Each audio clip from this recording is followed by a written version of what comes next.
জ্যোতিষী মহাশয় দরজাটি ভেজাইয়া দিয়া নিম্ন স্বরে জিজ্ঞাসা করিলেন, কিরে কেবলা, কিছু সন্ধান পেলি? এই ঘরটার মধ্যে আয়।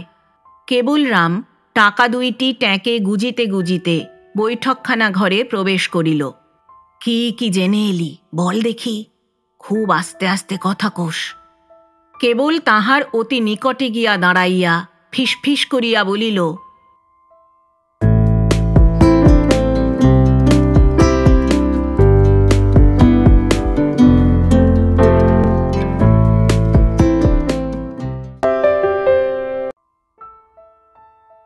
শুভেচ্ছা বন্ধুরা, এক রাশ শুভেচ্ছা আর ভালোবাসা।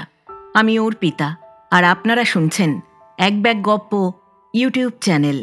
বন্ধুরা, শুরুতেই একটা ছোট্ট অনুরোধ, এখনও যারা এক ব্যাগ গপ্প চ্যানেলটি সাবস্ক্রাইব করেননি তাদের উদ্দেশ্যে বলি, আজই চ্যানেলটি সাবস্ক্রাইব করে সঙ্গে থাকুন, উৎসাহ পাব এগিয়ে চলার। এক ব্যাগ গপ্প চ্যানেলে আপনি শুনতে পাবেন এমন কিছু ভালো লাগা গল্প, যে গল্পকে জড়িয়ে ধরে বাঁচা যায় আজীবন। আজ পড়ব শ্রদ্ধেয় কথাসাহিত্যিক প্রভাত কুমার মুখোপাধ্যায় রচিত একটি ছোট গল্প, জ্যোতিষী মহাশয়। গল্প পাঠ করছি আমি অর্পিতা। শব্দ নির্মাণ করেছেন সাহিত্য সমাহার চ্যানেলের আকাশ। প্রচ্ছদ এঁকেছেন কাভারম্যান অভিব্রত। উপস্থাপনায় এক ব্যাগ গপ্প ইউটিউব চ্যানেল।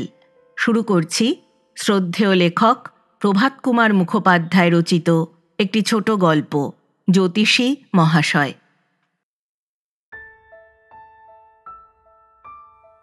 কলিকাতা দর্জিপাড়ায় কোনো ক্ষুদ্র দ্বিতল বাটির একটি কক্ষে সন্ধ্যার প্রাক্কালে মুণ্ডিত গুম্ফশ্মশ্রু প্রৌঢ়বয়স্ক কৃষ্ণকায় শ্রীযুক্ত কমলাকান্ত জ্যোতির্বিদ্যা মহার্ণব মহাশয় বসিয়া ধূমপান করিতেছিলেন। গৃহিণী ও কন্যারা নিম্নতলে গৃহকার্যে ব্যস্ত। ছেলেরা ফুটবলের ম্যাচ দেখিতে গিয়াছে। জ্যোতিষী মহাশয় একাকী বসিয়া ধূমপান করিতেছেন আর আকাশ পাতাল চিন্তা করিতেছেন। আজ প্রায় 20 বৎসর কাল এই কলিকাতা শহরে তিনি জ্যোতিষ প্র্যাকটিস করিতেছেন, কিন্তু এমন দুর্বৎসর কখনো হয় নাই। খবরের কাগজে তাহার বিজ্ঞাপন ছাপা হইতেছে, সেই সকল বিজ্ঞাপনের বিলের তাগাদায় তিনি অস্থির। কিন্তু কি আশ্চর্য, একটি কোষ্ঠী প্রস্তুতের অর্ডারও আসিতেছে না। গরদ পড়িয়া কপালে রক্তচন্দনের ফোঁটা কাটিয়া তিনি তাহার দ্বারলগ্ন সাইনবোর্ডের ঘোষণা অনুসারে প্রতিদিন প্রাতে 7টা হইতে বেলা 10টা পর্যন্ত বৈঠকখানায় বসিয়া হত্যা দিতেছেন, কিন্তু একটি লোকও হাত গনাইতে আসিতেছে না। বাড়ির ভাড়া, ভৃত্যের বেতন, বিজ্ঞাপনের বিলের অনেক টাকা বাকি পড়িয়া গিয়াছে। প্রতিদিনকার বাজার খরচ চলাই কঠিন। এখন কি উপায় করিলে কিছু টাকা আসে, এই চিন্তাতে তিনি মুহ্যমান ছিলেন। এমন সময় নিম্ন হইতে শব্দ উত্থিত হইল, জ্যোতিষী মশাই বাড়ি আছেন? শ্রবণ মাত্র হুঁকাটি দেওয়ালের কোণে ঠেস দিয়া রাখিয়া জ্যোতিষী মহাশয় উঠিয়া দাঁড়াইলেন। সন্তর্পণে রাস্তার ধারের বারান্দায় গিয়া চিক ফাঁক করিয়া লোকটাকে দেখিলেন। বুঝিলেন বাড়িওয়ালার লোক নহে, বিজ্ঞাপনের বিল আদায়কারী দারবানও নহে। মক্কেল হইলেও হইতে পারে। তখন নির্ভয়ে হাঁকিলেন, কে ও? নিম্ন হইতে স্বর উত্থিত হইল, জ্যোতিষী মশাই বাড়ি আছেন কি? তার কাছে একটু দরকারে এসেছি। আচ্ছা দাঁড়ান, বলিয়া জ্যোতিষী মহাশয় চট করিয়া তাহার মিলের ধুতি ছাড়িয়া গরদ পরিলেন, চটি জুতা ছাড়িয়া খড়ম পায়ে দিলেন। আশান্বিত হৃদয়ে খটখট করিতে করিতে সিঁড়ি দিয়া নামিয়া গিয়া সদর দরজা খুলিয়া তিনি প্রশ্নপূর্ণ দৃষ্টিতে আগন্তুকের পানে চাহিলেন। লোকটির বয়স আন্দাজ 45 বৎসর। পরিধানে ধুতির ওপর আধময়লা চাপকান। তাহার উপর পাকানো চাদর বিন্যস্ত, অফিসের বেশ। তিনি বলিলেন, একটু দরকারে এসেছিলাম। আসুন বলিয়া জ্যোতিষী মহাশয় তাহাকে বৈঠকখানায় আনিলেন। অয়েল ক্লথ মোড়া একটি টেবিলের 3 দিকে 3খানি চেয়ার এবং একদিকে একখানি বেঞ্চি। জ্যোতিষী মহাশয় একখানি চেয়ারে বসিয়া অপর একখানিতে আগন্তুককে বসাইলেন। আগন্তুক আসন গ্রহণ করিয়া যেন বড় ক্লান্তস্বরে বলিলেন, জ্যোতিষী মশাই, শারীরিক কুশল তো? জ্যোতিষী তীক্ষ্ণ দৃষ্টিতে আগন্তুকের পানে চাহিলেন। যাহারা গণাইতে আসে তাহারা কেহ তো কই এরূপভাবে কথাবার্তা আরম্ভ করে না। যাহা হোক, তিনি শিরশ্চালনা ও একটা অস্ফুট ধ্বনির দ্বারা নিজের কুশল জ্ঞাপন করিলেন। লোকটি অর্ধমিনিট কাল নীরব থাকিয়া দ্বিতীয় প্রশ্ন করিলেন, তারপর কাজকর্ম চলছে কেমন? এই প্রশ্নে জ্যোতিষী মহাশয়ের মনে একটু রাগ হইল। কেন রে বাপু, তোর সে খুঁজে দরকার কি? গণাইতে আসিয়া থাকিস তাই বল, টাকা বাহির কর। কিন্তু এই বিরক্তিভাব মনে গোপন করিয়াই তিনি উত্তর করিলেন, চলছে মন্দ নয়, আপনার নামটি কি? আগন্তুক বলিলেন, আমার নাম? নামটা আচ্ছা, সেটা পরে জানাবো না হয়। এখন যে কাজের জন্য এসেছি সেইটে প্রথম নিবেদন করি বলিয়া চুপ করিলেন। নিজের নাম বলিতে লোকটির এই অনিচ্ছা দেখিয়া জ্যোতিষী যেন একটু সন্দেহযুক্ত হইলেন। মুখে বলিলেন, সেই ভালো। বাবুটি তখন ধীরে ধীরে বলিতে লাগিলেন, আপনি বললেন আপনার কাজকর্ম মন্দ চলছে না। তাহলেই বোঝা যাচ্ছে যতটা ভালো চলা উচিত তা চলছে না। কেমন কি, তাই তো? লোকটা যে গণাইতে আসে নাই ইহা জ্যোতিষী মহাশয় এবার নিঃসংশয়ে বুঝিতে পারিলেন। বুঝিয়া বড় রাগ হইল। তিনি আর ধৈর্য রক্ষা করিতে পারিলেন না, বলিয়া ফেলিলেন, আহ, ওসব ভূমিকা যেতে দিন না মশাই। কি জন্যে আপনি এসেছেন সেইটে খোলসা করে বলুন। সন্ধে হয়ে এলো, আমার পুজো আহ্নিকের সময় হয়ে যাচ্ছে। বাবুটি এই মৃদু ভর্ৎসনাটুকু মোটেই গায়ে মাখিলেন না। পূর্ববৎ ধীর শান্ত স্বরে বলিতে লাগিলেন, দেখুন, যে ব্যবসায়ী বলুন, আজকাল যেরকম দিন সময় পড়েছে, বিনা বিজ্ঞাপনে। জ্যোতিষী মহাশয় বাধা দিয়া বলিলেন, আপনি কি কোনো খবরের কাগজের বিজ্ঞাপনের ক্যানভাসার? তাহলে বৃথা আমার সময় নষ্ট করবেন না। আমি 2খানা কাগজে বিজ্ঞাপন দিয়ে থাকি। আর নূতন কোনো কাগজে? বলিয়া তিনি দাঁড়াইয়া উঠিলেন।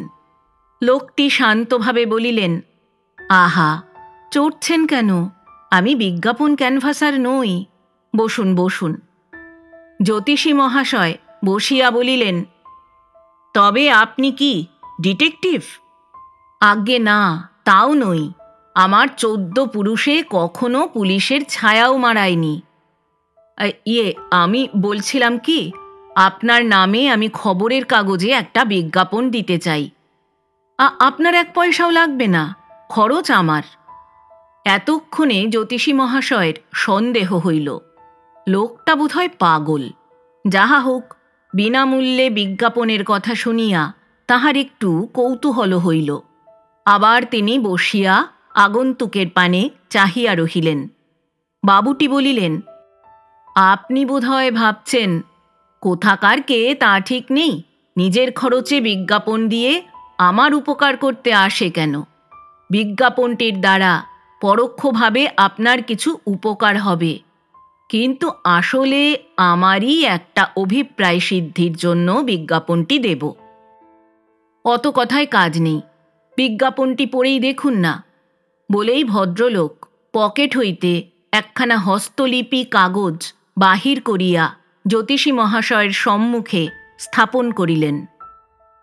জ্যোতিষী মহাশয় টেবিলের দেরাজ টানিয়া তাহার চশমাটি বাহির করিয়া চোখে দিলেন। তাহার পর বিজ্ঞাপনটি পাঠ করিলেন। হিন্দু জ্যোতিষ, ফলিত জ্যোতিষ। আমি বহুকালাবধি প্রাচ্য ও পাশ্চাত্য ফলিত জ্যোতিষ এবং সামুদ্রিক শাস্ত্রের সম্যক আলোচনায় ব্যাপৃত থাকিয়া উভয় প্রণালীর সমন্বয় সাধনে যত্নবান আছি। আমার রিসার্চের অর্থাৎ গবেষণার সুবিধার জন্য জাতি ও বয়স নির্বিশেষে কয়েকজন পস্থিউমাস চাইল্ড অর্থাৎ ভূমিষ্ঠ হইবার পূর্বেই যাহাদের পিতৃবিয়োগ ঘটিয়াছে তাহাদের শরীর, স্থান ও হস্তরেখা পরীক্ষার নিমিত্ত আবশ্যক। আজন্ম পিতৃহীন যে সকল যুবকের চক্ষে এই বিজ্ঞাপনটি পড়িবে, আমার সানুনয় অনুরোধ দেশীয় তত্ত্ববিদ্যার উন্নতিকল্পে তাহারা যেন অবিলম্বে পত্র দ্বারা নিজ নিজ জন্ম তারিখ সমন্বিত পারিবারিক ইতিহাসটুকু সংক্ষেপে আমায় লিখিয়া পাঠান। আমি অবসরক্রমে একে একে তাহাদের আলয়ে উপস্থিত হইয়া স্বকার্য সাধন করিব। ইতি শ্রী কমলাকান্ত জ্যোতির্বিদ্যা মহার্ণব, ৮ নম্বর বেনি দত্তের লেন, দর্জিপাড়া, কলিকাতা। বিজ্ঞাপনটি পড়িয়া জ্যোতিষী মহাশয় সন্দিগ্ধভাবে আগন্তুকের পানে চাহিয়া রহিলেন। শেষে বলিলেন, ব্যাপারখানা কি বলুন দেখি, আপনার উদ্দেশ্যটা কি?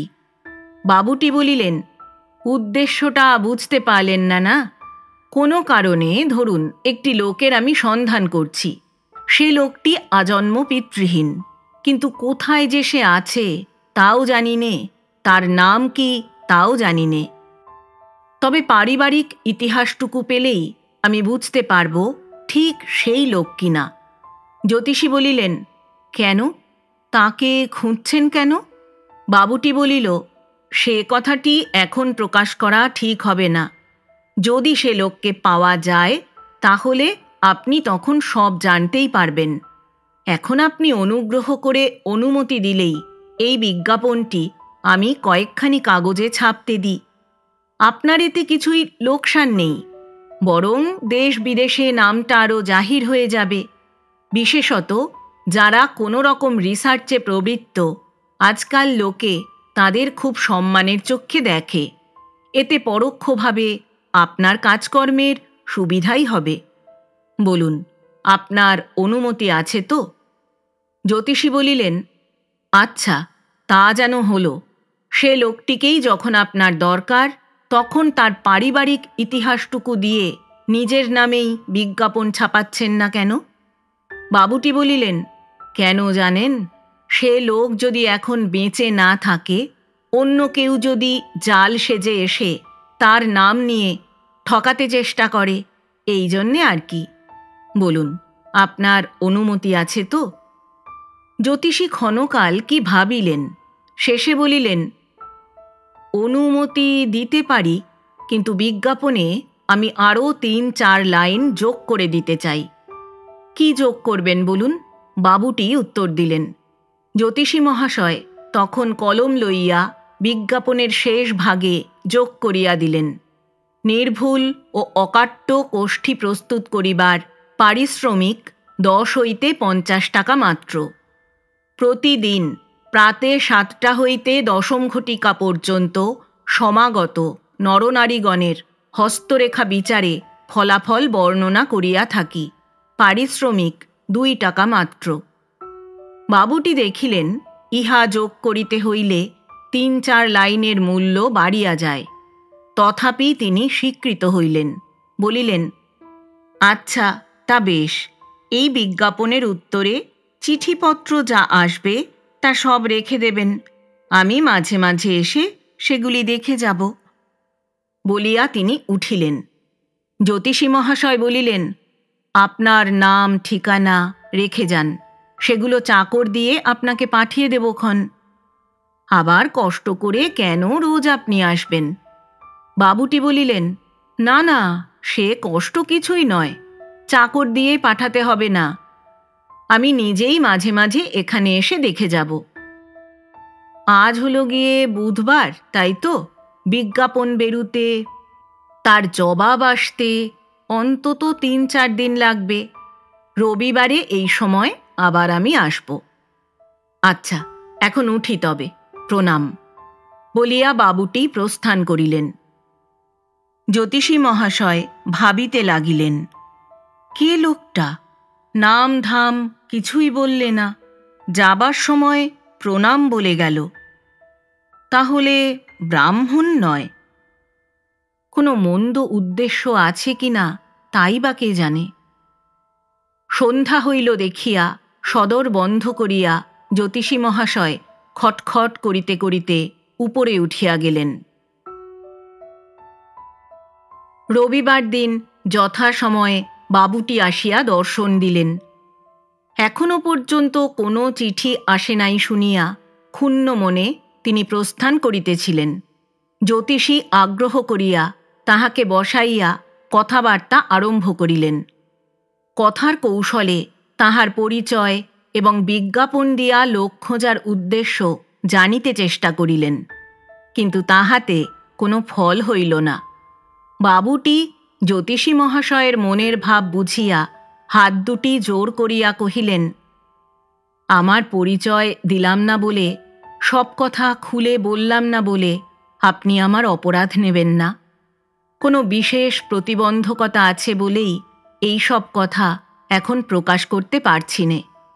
যদি সে লোককে আমি খুঁজে পাই, তাহলে আমার যথাসাধ্য প্রণামী আপনাকে দিয়ে আপনাকে খুশি করবার চেষ্টা করব।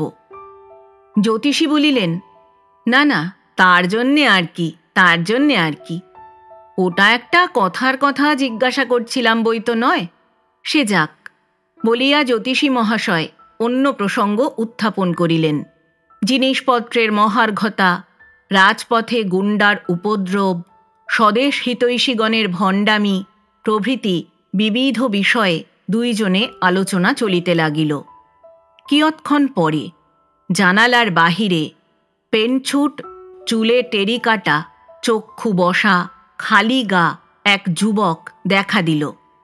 জ্যোতিষী মহাশয় ইশারায় তাহাকে কি জানাইতেই সে তখনই সেই স্থান পরিত্যাগ করিল। আগন্তুক সেদিকে পশ্চাৎ ফিরিয়া বসিয়াছিলেন। তিনি যুবককে দেখিতে পান নাই বা তাহার প্রতি জ্যোতিষী মহাশয়ের ইঙ্গিত লক্ষ্য করেন নাই।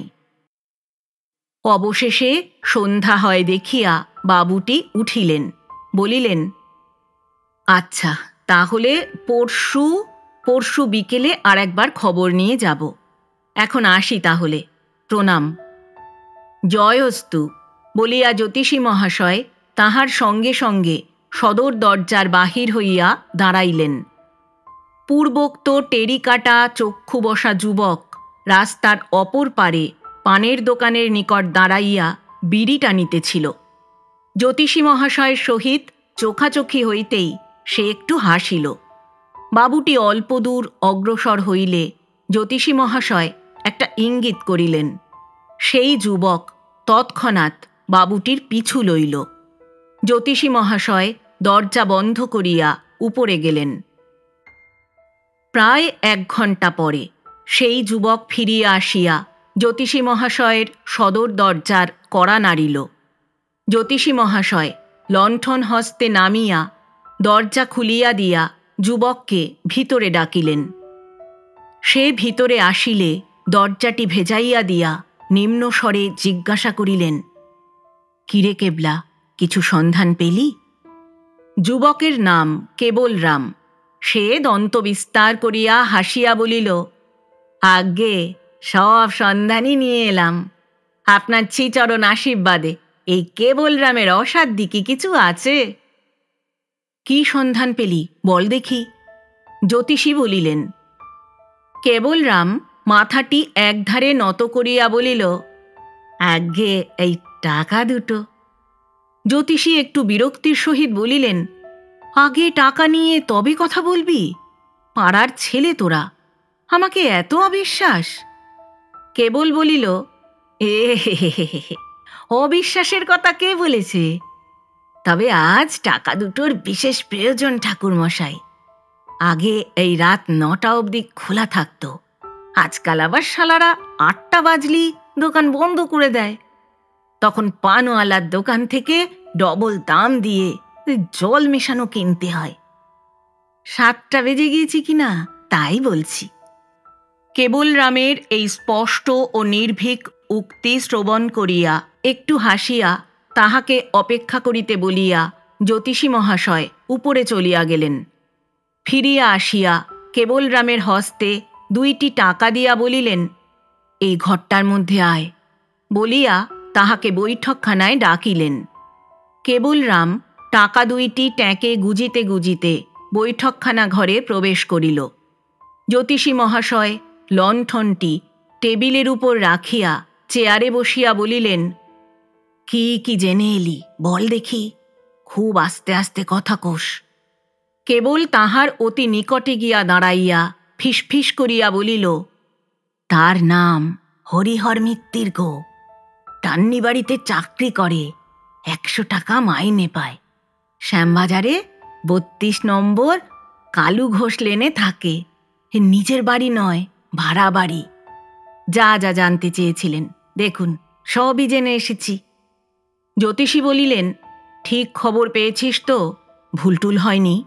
কেবল বলিল, আজ্ঞে না, ভুল হবার জো কি, সেই পাড়ার 3-4 জন লোককে জিজ্ঞাসা করে জেনে এসেছি। হঠাৎ কক্ষস্থিত ঘড়ির দিকে নজর পড়ায় বলিল, হুফ, 7:30টা যে, এখন আসি তবে ঠাকুর মশাই, পেন নাম। বলিয়া দ্বারের দিকে অগ্রসর হইয়া আবার ফিরিয়া নিকটে আসিয়া চুপি চুপি বলিল, একটা কথা জিজ্ঞাসা করি, তাহাকে এই পেহার টেহার দিতে হবে কি? তা যদি দরকার হয় তো বলবেন, কিন্তু সে 10 টাকার কমে হবে না, আরও 2-1 জন লোক নিতে হবে কি না? জ্যোতিষী বলিলেন, না, সেসব এখন কিছু দরকার নেই। আচ্ছা, যদি দরকার হয় তো পরে জানাবেন। আমরা আপনার হুকুমের চাকর। চললুম গো, তবে পেন নাম। বলিয়া কেবল রাম দ্রুত পদে প্রস্থান করিল। পরদিন অপরাহ্নকালে জ্যোতিষী মহাশয়ের গৃহিণী চৈতন্য লাইব্রেরির একখানি উপন্যাস হস্তে প্রবেশ করিয়া স্বামীকে নিভৃতে পাইয়া বলিলেন, হ্যাঁ গা, কাল থেকে দেখছি সর্বদাই তুমি অন্যমনস্ক হয়ে থাকো, মনে মনে কি যেন ভাবছ, কি হয়েছে গা? জ্যোতিষী মহাশয় প্রথমে তাহার চিন্তার বিষয় স্ত্রীকে বলিতে ইতস্তত করিয়াছিলেন, কিন্তু পীড়াপিড়িতে বাধ্য হইয়া অবশেষে ব্যাপারটা জানাইতে হইল। শুনিয়া গৃহিণী কিছুক্ষণ মৌন রহিলেন। শেষে উপন্যাসখানি কুলুঙ্গিতে তুলিয়া রাখিয়া তিনি স্বামীর নিকটে আসিয়া বলিলেন, দেখো, আমার কিন্তু একটা কথা মনে হচ্ছে। জ্যোতিষী বলিলেন, কি বলো দেখি। তাহার স্ত্রী বলিলেন, লোকটি তো অ্যাটর্নি অফিসের বড়বাবু। জ্যোতিষী বলিলেন, বড়বাবু কিনা তা তো জানি না, 100 টাকা মাইনে পায় তাই শুনেছি। তাহার স্ত্রী বলিলেন, আচ্ছা ধরো, যদি এই রকম হয়। জ্যোতিষী মহাশয় উৎসুক হইয়া তাহার স্ত্রীর মুখপানে চাহিয়া রহিলেন। স্ত্রী কহিলেন, মনে করো একজন লোক তার স্ত্রীর গর্ভাবস্থায় স্ত্রীকে বাড়িতে রেখে অর্থোপার্জনের জন্য কোনো একটা দূর দেশে চলে গেল। সেখানে গিয়ে কোনো অভাবনীয় উপায়ে তার বিপুল অর্থ লাভ হলো। সেই অর্থ নিয়ে সে বাড়ি ফিরছে, এমন সময় পথে তার আসন্নকাল উপস্থিত হল। সে হিসেব করে দেখলে তার সন্তান তখনও জন্মায়নি। কোনো সাধু বা সচ্চরিত্র বন্ধু লোকের কাছে টাকাগুলি সে গচ্ছিত রেখে বললে, আমি তো মরছি, আমার যে সন্তান সে এখনও তার মাতৃগর্ভে আছে, সে যেন আমার এই টাকাগুলি পায়, তুমি তার ব্যবস্থা করো। এই রকম অনুরোধ করে টাকা গচ্ছিত রেখে লোকটি মরে গেল। সেই সাধু বা বন্ধু লোক কার্যগতিকে অনেক দিন বাংলাদেশে আসতে পারেননি, এখন এসেছেন। অ্যাটর্নি বাবুর সাহায্যে সেই ছেলেকে আবিষ্কার করতে চেষ্টা করছেন। তাকে পেলে টাকাগুলি তাকে দিয়ে তিনি আবার স্বদেশে ফিরে যাবেন। জ্যোতিষী মহাশয় অবাক হইয়া কিয়ৎক্ষণ স্ত্রীর মুখপানে চাহিয়া রহিলেন। শেষে বলিলেন, গিন্নি, কি বুদ্ধি তোমার! অন্ধকারে অন্ধকারে ঠিক বোঝা যাচ্ছে না, কিন্তু তবু বোধ হচ্ছে ঠিক জায়গাটিতে না হোক তার অনেকটা কাছাকাছি তুমি পৌঁছেছ। কিন্তু একটা কথা থেকে যাচ্ছে যে। তার স্ত্রী বলিলেন, কি কথা? জ্যোতিষী বলিলেন, তা হলো সে বন্ধু বা সাধু লোক ছেলের বাপের নাম কি, তার বাড়ি কোথায়, এসবই তো জানতো। সেই গ্রামে গিয়ে খোঁজ নিত। অ্যাটর্নির শরণাপন্ন হবে কেন? হরিহর তো বললে সে কোথায় আছে তাও তারা জানে না। গৃহিণী বলিলেন, এত বছরের পরে সেই বাবুটির নাম, তার গ্রামটির নাম বন্ধুলোক যদি ভুলে গিয়ে থাকেন, সম্ভবত সে বন্ধুটি নিজে বাঙালি নন। সুতরাং বাঙালির নাম, বাংলা গ্রামের নাম মনে রাখা তার পক্ষে কঠিন নয় কি? তা বটে বলিয়া জ্যোতিষী মহাশয় অবনত মুখে চিন্তা করিতে লাগিলেন। অল্পক্ষণ পরে গৃহিণী বলিলেন, কিংবা বলিয়া তিনি চুপ করিলেন। জ্যোতিষী জিজ্ঞাসা করিলেন, কিংবা কি? কিংবা ধরো বাংলাদেশের কোনো রাজা বা জমিদার লোক অবিবাহিত ছদ্মবেশে দেশ ভ্রমণে বেরিয়েছেন। কোনো দূর জেলায় পল্লীগ্রামে গিয়ে স্বজাতিয়া একটি সুন্দরী মেয়ে দেখে তাকে বিবাহ করে কিছুদিন সেইখানেই বাস করছিলেন। ক্রমে জানতে পারলেন তাঁর স্ত্রীর সন্তান সম্ভাবনা হয়েছে। তখন তিনি মনে ভাবলেন, দেশে ফিরে যাই, আত্মীয় স্বজনকে এই বিবাহের কথা জানাই, তারপর ফিরে এসে স্ত্রীকে বাড়ি নিয়ে যাব। কিন্তু পথে কিংবা বাড়ি পৌঁছেই তাঁর মৃত্যু হলো। এদিকে তাঁর স্ত্রীও জানে না যে তার স্বামী কে, কোথাকার রাজা বা জমিদার। সুতরাং স্বামী ফিরে না আসতে সেইখানে পড়ে পড়েই সে হা হুতাশ করতে লাগল। এদিকে বহুকাল পরে সেই রাজা বা জমিদারের ভাই কিংবা ভাইপো দাদা কিংবা খুড়োর বাক্স থেকে পুরানো কাগজপত্র বের করে পড়তে পড়তে আসল ব্যাপারটা জানতে পেরেছে। তখনই সে শিউরে উঠেছে, হ্যাঁ, কার বিষয় এতদিন আমি ভোগ করছি? সেই গর্ভে দাদার যদি ছেলে হয়ে থাকে তাহলে সেই তো এই সম্পত্তির মালিক। অথচ সেই কাগজপত্র থেকে দাদার শ্বশুরবাড়ির ঠিকানা সে আবিষ্কার করতে পারেনি। তাই কলকাতায় এসে অ্যাটর্নি শরণাপন্ন হয়েছে। আর অ্যাটর্নি ওই বিজ্ঞাপনের কৌশল খাটিয়ে তার হেড বাবুকে তোমার কাছে পাঠিয়েছিল। শুনিয়া জ্যোতিষী মহাশয় প্রশংসামান নেত্রে স্ত্রীর মুখের দিকে চাহিয়া বলিলেন, দেখো, প্রথমে তুমি যেটা বলেছিলে তার চেয়ে এই রকমটাই বেশি সম্ভব বলে আমার মনে হচ্ছে। কি বুদ্ধি তোমার! এ যেন একেবারে আস্ত উপন্যাসের মতো শোনাচ্ছে। আচ্ছা, এত উপন্যাস তো তুমি পড়লে, একখানা লেখো না কেন?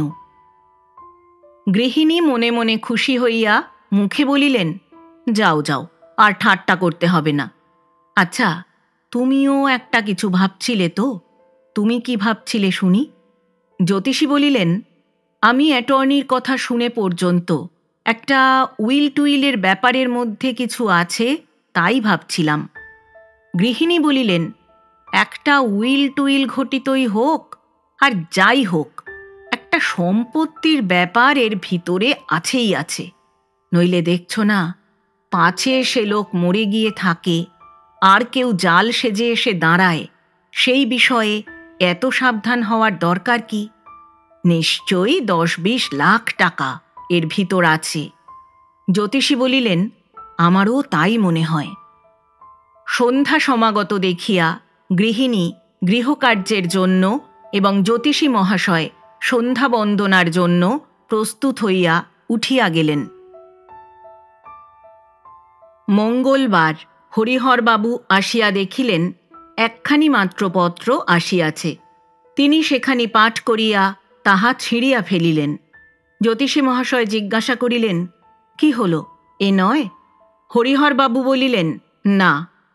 জ্যোতিষী মহাশয় বলিলেন, বিজ্ঞাপনটি চালাচ্ছেন তো? কোন দেশে সে আছে তা তো ঠিক নেই। কিছুদিন ধরে বিজ্ঞাপন চললে ক্রমে তার চোখে পড়বেই পড়বে। বিজ্ঞাপনটি আরও কিছুদিন চলুক। হ্যাঁ, তা তো চালাতেই হবে। পরশু আবার আসব বলিয়া হরিহরবাবু প্রস্থান করিলেন। জ্যোতিষী মহাশয় যে বিজ্ঞাপনটি চালাইবার জন্য উৎসুক হইয়াছেন, তাহার কারণ আজন্ম পিতৃহীনের পত্র যত আসুক আর নাই আসুক, এই বিজ্ঞাপনগুলির ফলে কোষ্ঠী প্রস্তুতের অর্ডার কিছু কিছু আসিতে আরম্ভ হইয়াছে। আজকাল তিনি উদয়াস্ত পরিশ্রমে সেগুলি প্রস্তুত করিয়া একে একে ভিপি করিতেছেন। বৃহস্পতিবার ডাকে আর একজন আজন্ম পিতৃহীনের পত্র আসিল। পূর্বপত্রখানি হরিহরবাবু ছিঁড়িয়া ফেলাতে জ্যোতিষী মহাশয় এই পত্রখানি গোপনে নকল করিয়া লইয়া মূল পত্র হরিহরবাবুর জন্য রাখিয়া দিলেন। সন্ধ্যাবেলা আসিয়া সেই পত্রখানি পাঠ করিয়া হরিহরবাবু অত্যন্ত খুশি হইয়া উঠিলেন। বলিলেন, ঠাকুর, আপনার আশীর্বাদে ঠিক লোকটি পেয়েছি এবার। এতদিনে আমার চেষ্টা সফল হল বলিয়া ভদ্রলোক জ্যোতিষী মহাশয়ের টেবিলের উপর 5 টাকার একখানি নোট প্রণামী স্বরূপ অর্পণ করিয়া হাসি মুখে প্রস্থান করিলেন। জ্যোতিষী মহাশয় দেরাজের গুপ্ত স্থান হইতে নকলটি বাহির করিয়া একবার তাহা পাঠ করিলেন। তারপর সেখানি হাতে লইয়া উপরে গিয়া ডাকিলেন, ওগো, একটা কথা শুনে যাও।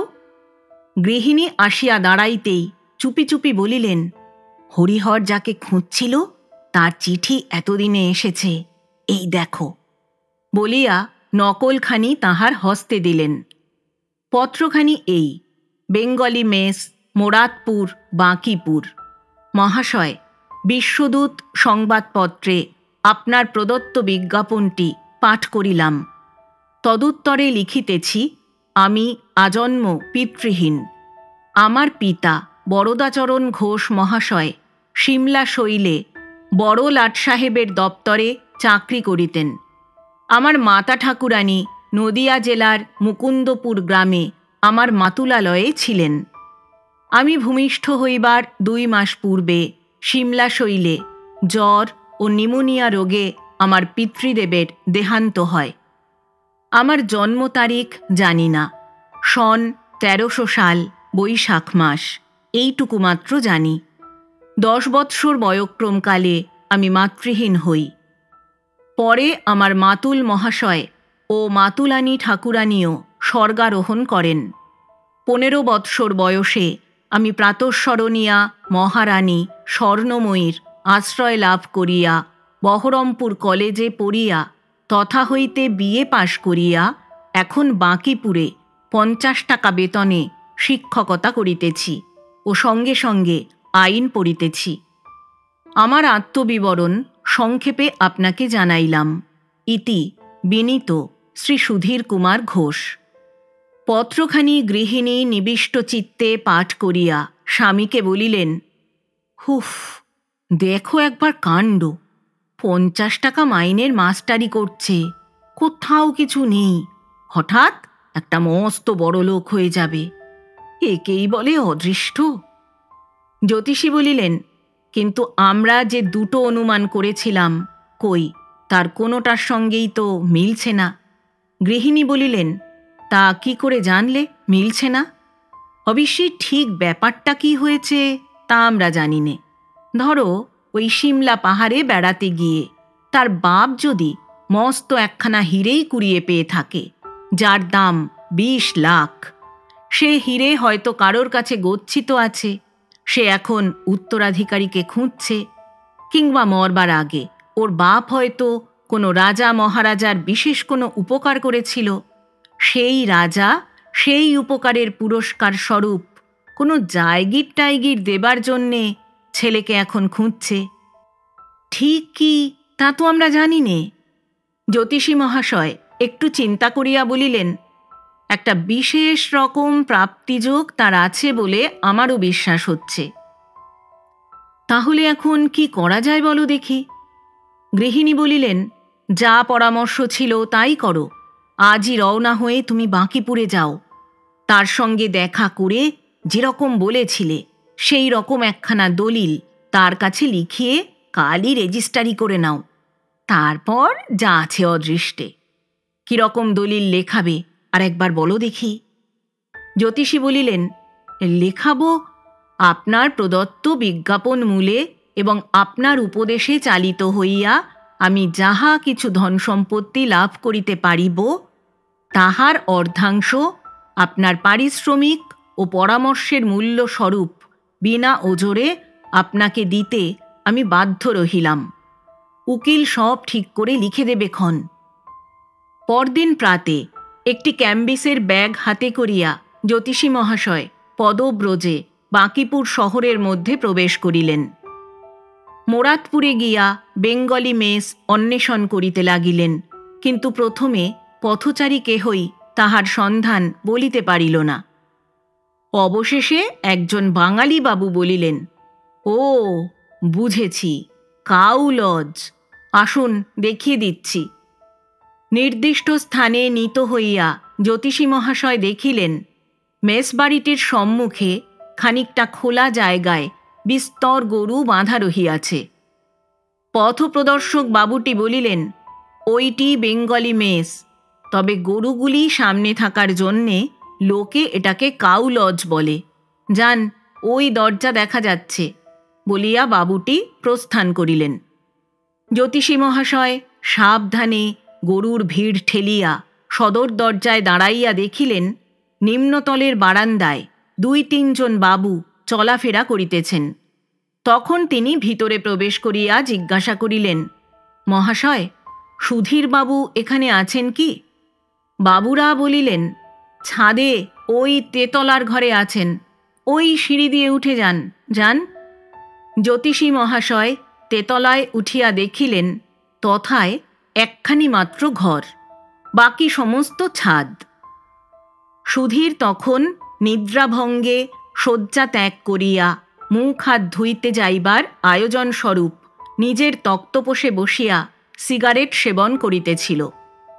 বাবাজি, তুমি সুধীর কুমার বলিয়া ব্রাহ্মণ পণ্ডিত বেশি প্রবীণ ভদ্রলোকটিকে প্রবেশ করিতে দেখিয়া সুধীর সিগারেটটি লুকাইয়া ফেলিয়া তক্তপোষ হইতে নামিয়া জিজ্ঞাসা করিল, আপনার কোথা থেকে আসা হচ্ছে?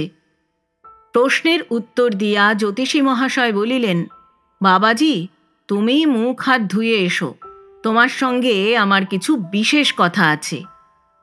তা এ ঘরে কি তুমি একাই থাকো? বলিয়া কক্ষটির অপর দিকে চাহিয়া দেখিলেন আর একখানি তক্তপোষে কম্বলে ঢাকা বিছানা গুটানো রহিয়াছে। সুধীর বলিল, আপাতত একা বটে, আর একজন থাকেন, তিনি সম্প্রতি বাড়ি গেছেন। জ্যোতিষী বলিলেন, তোমার স্কুল কখন? সুধীর বলিল, 10:30 থেকে। জ্যোতিষী বলিলেন, ল কলেজ? সুধীর বলিল, বেলা 4টে থেকে 5টা। বলিয়া সুধীর সবিস্ময়ে আগন্তুকের পানে চাহিয়া রহিল। ভাবিতে লাগিল, লোকটি বা কে? আমার সকল খবর জানিলই বা কোথা হইতে? বিবাহের ঘটক নাকি? জিজ্ঞাসা করিলেন, মহাশয়ের নামটি কি? জ্যোতিষী বলিলেন, বাপু, তুমি মুখ হাত ধুয়ে এসো, পরে সে সমস্তই জানতে পারবে। আচ্ছা, আপনি বসুন তাহলে, বলিয়া সুধীর বাহির হইয়া গেল। জ্যোতিষী মহাশয় তখন সেই তক্তপোষের উপর জাঁকিয়া বসিলেন। কিছুক্ষণ পরে সুধীর ফিরিয়া আসিয়া জিজ্ঞাসা করিল, আপনি কি মুখ হাত ধোবেন? জ্যোতিষী বলিলেন, না, আমি সব স্টেশন থেকেই সেরে এসেছি। সুধীর বলিল, আপনার স্নানাহার? জ্যোতিষী বলিলেন, সেটা এইখানেই করতে পারলে ভালো হয়। সেসব হবে ক্ষণ, বসো দেখি, সব কথা তোমায় আগে বলি। সুধীর উপবেশন করিলে জ্যোতিষী মহাশয় তাহার ব্যাগ খুলিয়া একখানি খবরের কাগজ বাহির করিয়া পূর্বোক্ত বিজ্ঞাপনটি দেখাইয়া বলিলেন, আমি কাগজে কাগজে এই বিজ্ঞাপন দিয়েছিলাম, আর তুমি তাই পড়ে আমায় যে পত্রখানি লিখেছিলে এই তার নকল। বলিয়া নকলখানিও সুধীরের হস্তে দিলেন। দেখিয়া সুধীর বলিল, ও বুঝেছি, আপনি হস্তরেখা টেখা দেখতে এসেছেন, তাই? জ্যোতিষী বলিলেন, হ্যাঁ, তোমার হাত দেখি, দাও। সুধীর হাত বাড়াইয়া দিল। জ্যোতিষী মহাশয় ব্যাগ হইতে চশমা বাহির করিয়া চক্ষুতে দিয়া কিছুক্ষণ ধরিয়া বিশেষ মনোযোগের ভান করিয়া সুধীরের করাঙ্ক পরীক্ষা করিলেন। শেষে বলিলেন, যা গণনা করেছিলাম ভুল হয়নি, ঠিকই সমস্ত মিলে যাচ্ছে। সুধীর সবিস্ময়ে জিজ্ঞাসা করিল, কি মিলে যাচ্ছে? প্রাচ্য আর পাশ্চাত্য? জ্যোতিষী হাসিয়া বলিলেন, না হে না, সেসব কিছু নয়। ও প্রাচ্য আর পাশ্চাত্য রিসার্চ নয়, বিজ্ঞাপনের ও সমস্তই বাজে কথা। আসল কথা তোমায় বলি, শোনো। আমি গণনার দ্বারা জানতে পেরেছিলাম যে সম্প্রতি কোনো আজন্ম পিতৃহীন যুবকের একটি বিশেষ রকমের প্রাপ্তিযোগ আছে, কিছু ধনরত্ন সে পাবে। সেই যুবকটি যে কে তাই আবিষ্কার করবার জন্যে আমি ওই বিজ্ঞাপনটি ছাপিয়েছিলাম। তোমার জন্ম সন ও মাস তোমার চিঠিতে পেয়ে বুঝলাম যে সেই ভাগ্যবান যুবা তুমি। তোমার হাতের রেখাতেও সেই কথা মিলে যাচ্ছে। যুবক বলিলেন, তা কবে আমার সে প্রাপ্তিযোগ ঘটবে? কি পাব? জ্যোতিষী বলিলেন, ঠিক কবে তা তো বলতে পারি নে বাবাজি, তবে অধিক বিলম্ব নেই। আর কত তাও শাস্ত্রে লেখে না, 10 টাকাও হতে পারে, 10 লাখ হতেও আটক নেই। তবে ধনরত্ন প্রাপ্তিযোগটা ধ্রুব, কিন্তু তার জন্যে একটি বিশেষ কষ্টসাধ্য দৈব কর্ম করা আবশ্যক, এবং সেই দৈব কর্মটি আমি ছাড়া আর কারুর দ্বারা হবে না। কথাটা শুনিয়া সুধীর কয়েক মুহূর্ত স্তব্ধ হইয়া বসিয়া রহিল। শেষে তাহার মুখে ব্যঙ্গপূর্ণ একটা হাসি ফুটিয়া উঠিল। জ্যোতিষী মহাশয় তাহা লক্ষ্য করিয়া বলিলেন, বাবাজি, ভাবছ বামনা এই বলে ভুজুং দিয়ে দৈবকর্ম করার নাম করে কিছু টাকা ফাঁকি দিয়ে নেবার মতলবে এসেছে। তা নয় বাবাজি, কি মতলবে আমি এসেছি তা বলি শোনো। আমি কলির ব্রাহ্মণ, লোভটা পুরো মাত্রাতেই আমার আছে। তুমি আমার সহায়তায় যা কিছু ধনরত্ন লাভ করবে তার অর্ধেক আমায় দেবে, এই অঙ্গীকার করে যদি তুমি রীতিমতো দলিল লিখে রেজিস্ট্রারি করে দাও, তবেই আমি সেই দৈবকর্মটি করব, নচেত নয়। এই জন্যেই গাড়ি ভাড়া খরচ করে এত দূর এসেছি। ব্যাস, সমস্ত খোলাখুলি তোমায় বললাম। সুধীর অবাক হইয়া জ্যোতিষীর মুখের পানে চাহিয়া রহিল। জ্যোতিষী বলিলেন, ভেবে দেখো কথাটা। এই যে দলিলের কথা বললাম, এর সমস্ত খরচ, স্টাম্পের মূল্য, রেজিস্ট্রারি খরচা, উকিলের ফি সমস্ত আমি বহন করব। তোমার 1 পয়সাও লাগবে না। যদি আমার গণনায় কিছু সত্য না থাকে, দৈবকর্মের কিছু শক্তি না থাকে, তোমার তাতে সিকি পয়সাও লোকসান নেই। যদি থাকে, আমার পারিশ্রমিক স্বরূপ বলো, গুণের পুরস্কার স্বরূপ বলো, যা পাবে তার অর্ধেক আমায় দেবে। যদি 10 টাকা পাও, 5 টাকা আমায় দিও। যদি 10 লাখ পাও, 5 লাখ দিও। সুধীর বলিল, 5 লাখ? জ্যোতিষী হাসিয়া বলিলেন, কি ছেলে মানুষ তুমি! যখন আমার বিনা সাহায্যে তুমি মোটেই কিছু পাচ্ছ না, তখন তুমি অর্ধেক হোক, সিকি হোক, যা পাবে তাই তো তোমার লাভ। কথাটা ভেবে দেখো।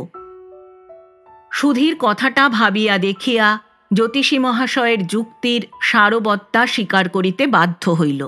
শেষে বলিল, আচ্ছা, টাকা যা পাবো তার অর্ধেক না হয় আপনাকে দিলাম। আপনি বলেছেন ধনরত্ন, যদি একটি রত্ন পাই তার অর্ধেক আপনাকে ভেঙে কি করে দেব? তার উচিত মূল্যের অর্ধেক আমায় দেবে, সেসব কথা দলিলে স্পষ্ট করেই লেখা থাকবে। জ্যোতিষী বলিলেন। সুধীর জিজ্ঞাসা করিল, লেখাপড়া কোথায় হবে? জ্যোতিষী উত্তর করিলেন, যে কোনো একজন ভালো উকিলের বাড়িতে। বড় রাস্তার মোড়ে যে একজন বাঙালি উকিলের সাইনবোর্ড দেখে এলাম। উনি কেমন? সুধীর বলিল, কেশববাবু ভালো উকিল। তবে বাবাজি, যদি রাজি থাকো এখনই ওঠো, চলো কেশববাবুর বাড়ি যাই, আর বিলম্ব নয়। রাজি না থাকো বলো, আমি বিদায় হই। বলিয়া জ্যোতিষী মহাশয় ব্যাগ হস্তে উঠিয়া দাঁড়াইলেন। সুধীরও উঠিয়া দাঁড়াইয়া বলিল, চলুন, আমি রাজি। এই সময় ভৃত্য সুধীরের চায়ের পেয়ালা হস্তে প্রবেশ করিল।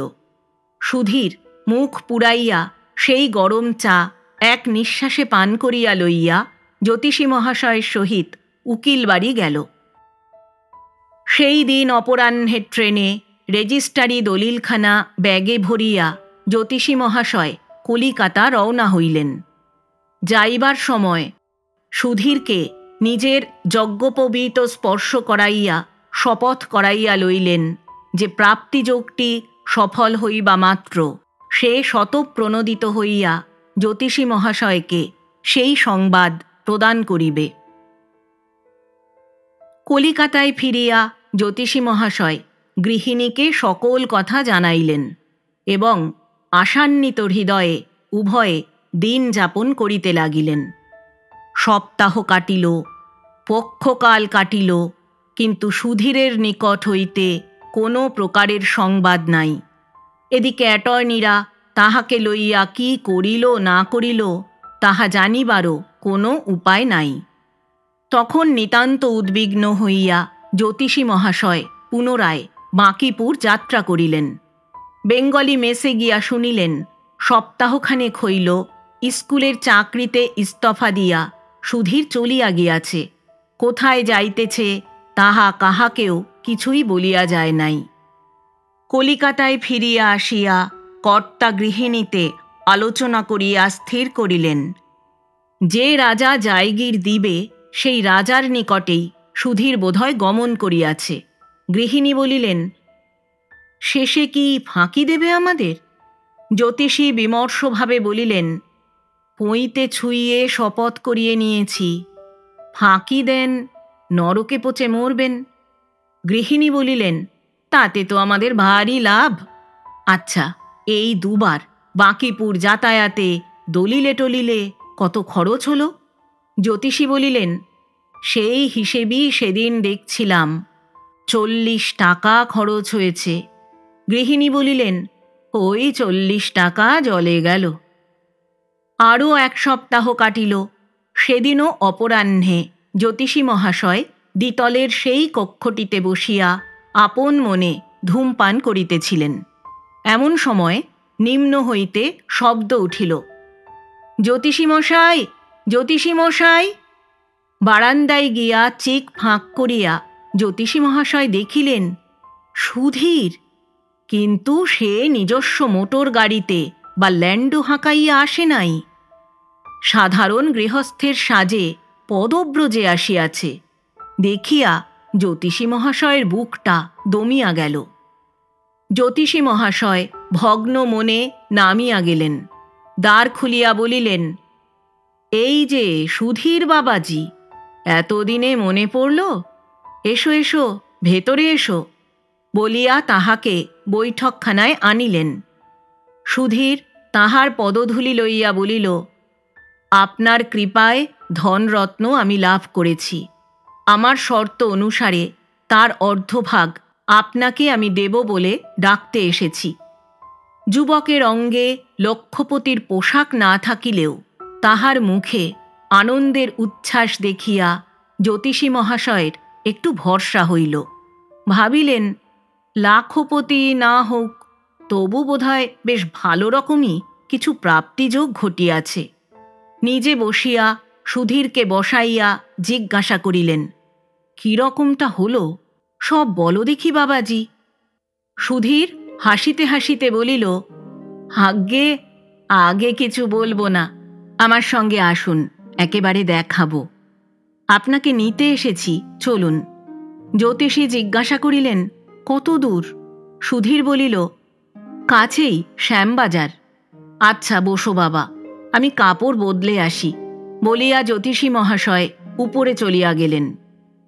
কি ধনরত্ন সুধীর লাভ করিয়াছে, যাহার অর্ধেক তিনি এখনই পাইবেন, তাহা জানিবার জন্য ব্রাহ্মণ এতই উৎকণ্ঠিত হইয়াছিলেন যে স্ত্রীকে সংবাদটা জানাইয়া আসিবারও অবসর হইল না। যুবকের সহিত শ্যামবাজারে আসিয়া তিনি দেখিলেন, ইহা তো সেই হরিহর মিত্রেরই ঠিকানা, ৩২ নম্বর কালু ঘোষের লেন। সুধীর বৈঠকখানায় লইয়া গিয়া তাহাকে বসাইল। সেখানে তখন আর কেহই ছিল না। তাহাকে বসাইয়া পার্শ্বদ্বারের পর্দা সরাইয়া সুধীর বাড়ির ভিতর চলিয়া গেল। ক্ষণকাল পরে ফিরিয়া আসিয়া বলিল, জ্যোতিষী মশাই, আপনার কৃপায় আমি নগদ ১০১টি টাকা পেয়েছি, এই নিন আপনার ভাগ, বলিয়া ১০ টাকার ৫খানি নোট এবং একটির উপর আধুলি সে জ্যোতিষী মহাশয়ের পায়ের কাছে রাখিয়া বলিল, নগদ এই, আর পেয়েছি একটি রত্ন। ওগো, এসো। বলিতেই পর্দা সরাইয়া ১৪-১৫ বৎসরের একটি সুন্দরী মেয়ে একখানি আসমানি রঙের শাড়ি পরিয়া সভয় পদক্ষেপে অবনত বদনে প্রবেশ করিল। সুধীর হাত ধরিয়া তাহাকে কাছে টানিয়া আনিয়া বলিল, আর এই স্ত্রীরত্ন, বলিয়া যুগলে জ্যোতিষী মহাশয়কে প্রণাম করিল। তাহার পর হাসিতে হাসিতে বলিল, রত্ন অবিভাজ্য, মূল্যের অর্ধাংশ আপনার প্রাপ্য হলেও কোনো উপায় নেই, কারণ আমার এই রত্নটি অমূল্য, বলিয়া সুধীর হাসিতে লাগিল। জ্যোতিষী মহাশয় মুহূর্ত মধ্যে ব্যাপারটা অনুমান করিয়া লইলেন।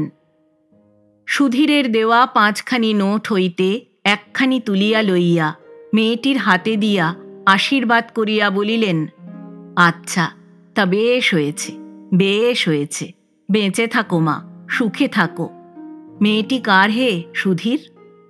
বধূকে প্রস্থান করিতে ইঙ্গিত করিয়া সুধীর তক্তপোষের উপর বসিয়া বলিল, এটি হরিহর বাবুরই মেয়ে। হয়েছে কি জানেন, আমার বাবা আর হরিহর বাবু এরা বাল্যবন্ধু ছিলেন, একসঙ্গে পড়তেন। তাহারা সেই সময় আমোদ করে পরস্পর বেহাই সম্বন্ধ পাতিয়েছিলেন। আমি যখন মাতৃগর্ভে, তখনও বাবা সিমলা থেকে হরিহরবাবুকে চিঠি লিখেছিলেন, আমার যদি ছেলে হয় তবে সে তোমার জামাই হয়ে রইল। তারপর বাবা তো মারা গেলেন। হরিহরবাবু প্রথম প্রথম আমার মার খোঁজ খবর নিয়েছিলেন, আর তারপর সেসব আর হয়নি। ক্রমে তাঁর ছেলে মেয়ে হতে লাগলো। ১০০ টাকা মাইনের চাকরি, কলকাতা শহরের খরচ, বুঝতেই তো পারছেন। তার উপর এর পূর্বে ২টি মেয়ের বিয়ে দিয়েছেন, এইটি তৃতীয় এবং শেষ মেয়ে। মেয়েটি বড় হলো, মনের মতো পাত্রের দর ওঠে ৫,০০০, ১০,০০০, অথচ এদিকে একটি পয়সা সঞ্চয় নেই। তখন সেই বাল্য ও যৌবনের কথা তার মনে পড়ল। আমি যদি বেঁচে থাকি, কোথায় আছি তা তো জানেনই না, তাও বটে, আর লেখাপড়া শিখে ভদ্রভাবে আছি না চোর গুন্ডা হয়েছি তাও জানেন না। তাই ওই কৌশল করে আপনার নামে বিজ্ঞাপন ছাপিয়েছিলেন। আপনি বাঁকিপুর থেকে চলে আসবার পরের রবিবারে হরিহরবাবু আমার বাসায় গিয়ে উপস্থিত। সব কথা আমায় ভেঙে বললেন, বাবার চিঠিপত্র আমায় দেখালেন। পিতৃ আজ্ঞা আমি পালন করতে প্রস্তুত আছি জেনে বললেন, বাবাজি, তবে এখানকার চাকরি ছেড়ে দিয়ে চলো, সেখানে ল কলেজে ভর্তি হবে। আমি যে অ্যাটর্নি বাবুদের বাড়ি চাকরি করি, সেখানে তোমায় আর্টিকেল করিয়ে দেব। আমি বাবুদের বলে রেখেছি, সেই আপিসে তুমি কাজকর্মও করবে, পকেট খরচা স্বরূপ গোটা ৫০ টাকা বাবুরা তোমায় দেবেন স্বীকার করেছেন। এই কথা শুনে চাকরি ছেড়ে দিয়ে চলে এলাম। এই ১ সপ্তাহ হলো বিবাহ হয়েছে। শুনিয়া জ্যোতিষী মহাশয় মৌখিক সন্তোষ প্রকাশ করিতে লাগিলেন। সন্ধ্যা সমাগত দেখিয়া তিনি উঠিলেন। নোটগুলা ও আধুলিটা সেইখানেই পড়িয়া রহিল। বলিলেন, বাবাজি, টাকাগুলো তুলে রাখো। সুধীর বলিল, সে কি জ্যোতিষ মশাই, টাকা রেখে যাচ্ছেন কেন?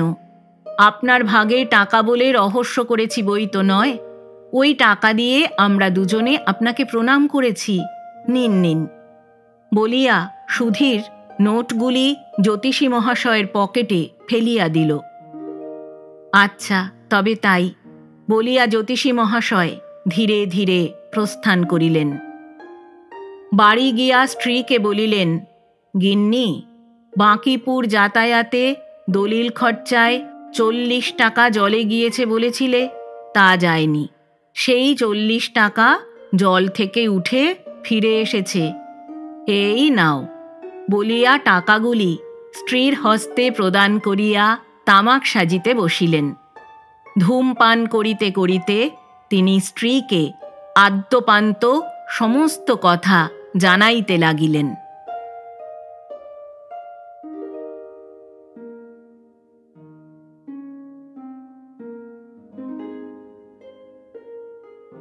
এতক্ষণ শুনলেন শ্রদ্ধেয় লেখক প্রভাত কুমার মুখোপাধ্যায় রচিত একটি ছোট গল্প, জ্যোতিষী মহাশয়। গল্প পাঠ করলাম আমি, অর্পিতা।